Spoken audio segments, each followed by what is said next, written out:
My name is Ray. Hi, this is Michael. Welcome to another episode of Ray's Economics Clue Book. Today, we're talking about the short run and long run Phillips curve. So what is the Phillips curve? Well, in the short run, basically, it represents a trade-off between the inflation rate and unemployment rate. Yeah. And so it was developed by British economist Phillips in 1958 at UK, who noticed a trend. Noticed that as unemployment decreases, inflation tends to increase. So let's look at an example. For the short run, let's look at the short run Phillips curve. X-axis is unemployment, Y-axis is the inflation rate. And so if unemployment were to decrease, say, from 5% to 3%, then generally, according to the Phillips curve and the law of the Phillips curve, our inflation rate should pick up. In this example, it will pick up from 2% to 6%. And so, of course, it's not every point is perfectly on the Phillips curve graph. Just an equation of regression, but of a scatter plot. But the general trend is as unemployment rate increases or unemployment rate decreases, inflation rate increases. So there's an inverse proportional relationship between unemployment rate and inflation rate. Yeah, actually, if you go back to check the A.G. Phillips' original research paper, you can see the scatter plot is very neat. Yeah. Okay, based on the curve is so obvious. Yeah. Okay. In the 20th century, early 20th century. Okay. So I think that's a very great finding. Okay? Yeah. And so the U.S. Phillips curve, inflation unemployment rate, and we see here there is a very modest but still general trend that agrees with the Phillips curve. Yeah. Basically, we see here as unemployment increases, inflation decreases, and vice versa. As unemployment decreases, inflation increases. And we see here there is a general linear trend that follows the Phillips curve. From the regression.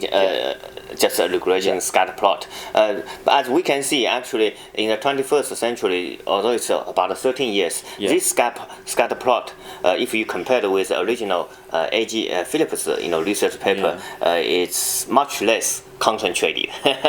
So the alignment is still here, but it's not that obvious as the old days. And so basically, we look at here what is a long run Phillips curve. So basically, it's very similar to what a long run supply curve is like in an ADS model. Okay. And so let's see here. Basically, we have something called natural rate of inflation. Natural rate of inflation is basically an inflation rate where the natural rate of unemployment is based on the unemployment rate, where the inflation rate or additional inflation rate is 0. And so basically, at the natural rate of unemployment, this is like our equilibrium on the ADS model. Yeah, it's basically actually natural rate of unemployment is usually achieved when the economy is at its full potential. Yeah. Yeah. So it's a y equals y star, right? Yeah. So. So basically, at this rate, the economy is at equilibrium in both production and unemployment. And so, let's say through fiscal stimulus, the government in the short run hopes to decrease our unemployment rate from 8%, our natural rate of unemployment, to 3%. Of course, according to Phillips curve, the inflation rate would then pick up to 2% in this example. Short run. Now, of course, as inflation rate picks up, basically our inflation expectation picks up because workers, new workers that are hired especially, they expect inflation to pick up in the future. So they want to counter that by having higher wages. Yeah. And so as wages increase, then what happens is our Phillips curve shifts. Our Phillips curve shifts back so that our unemployment rate reaches our original natural rate of unemployment. So we will go from A to B initially through the government stimulus, and then as wages increase, we go from B to C, where we see that we go back to 8% natural rate of unemployment due to higher wages.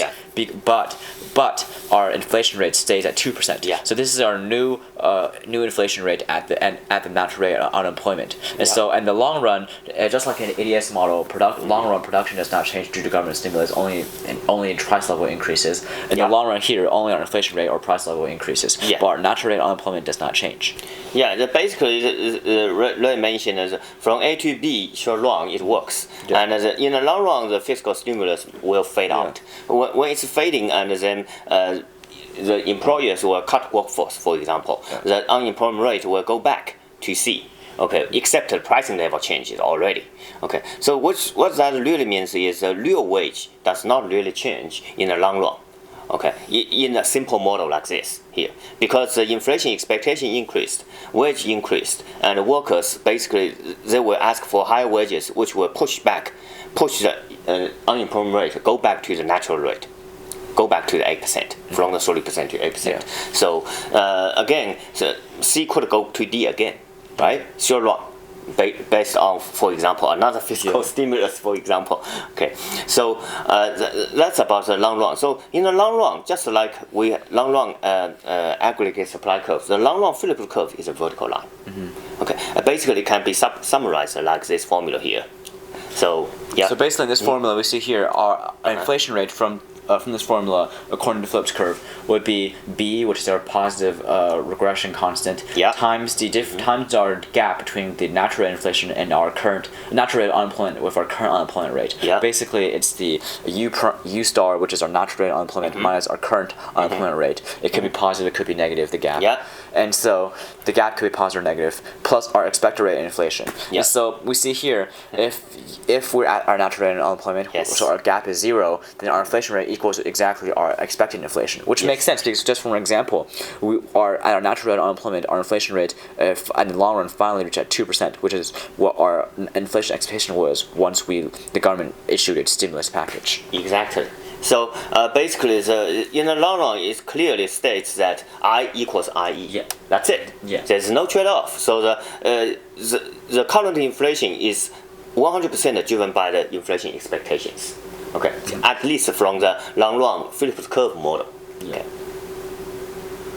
So basically, in the long run, just like in the long run aggregate supply curve in ADS model, only technology and an increase in resources for businesses to hire employees will shift the long run Phillips curve. And so basically, in the long run Phillips curve, we see here, it will shift to the left, which makes our natural unemployment rate, our NAIRU, NAIRU, which is the longer acronym for it, shift to the decrease.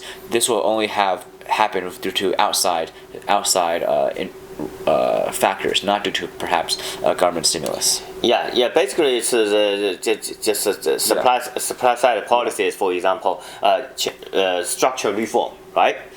More immigrants, for example, more highly skilled immigrants, and more entrepreneurships, right? More innovations and more technology improvement, and more resource availability. For example, change laws to basically to extract more shale gas. For example, okay. So those kind of activities will eventually shift the long run Phillips curve to the left. Okay.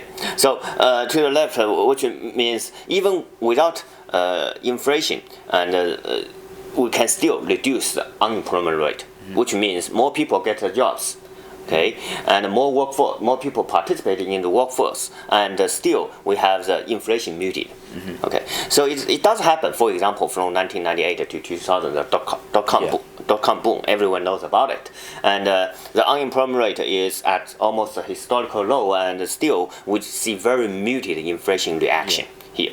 By the way, the NAIRU is called the non-accelerating inflation rate of unemployment. Okay, basically it's pretty much the same as natural rate of unemployment when the economy at the full potential. Okay. And so for a final clue, basically the short run Phillips curve shows trade-offs between inflation and unemployment in the short run. But in the long run, basically, as we go back to our natural rate and unemployment, our inflation rate basically goes to our original expected inflation. Only driven by the inflation expectations. I think that's a very interesting and a very a beautiful conclusion. But of course, that's just in a theory. Okay, but I think the short run and the long run Phillips curve is another great findings from the British economists, and it's really worth a lot of study. So I see you guys later. Bye bye.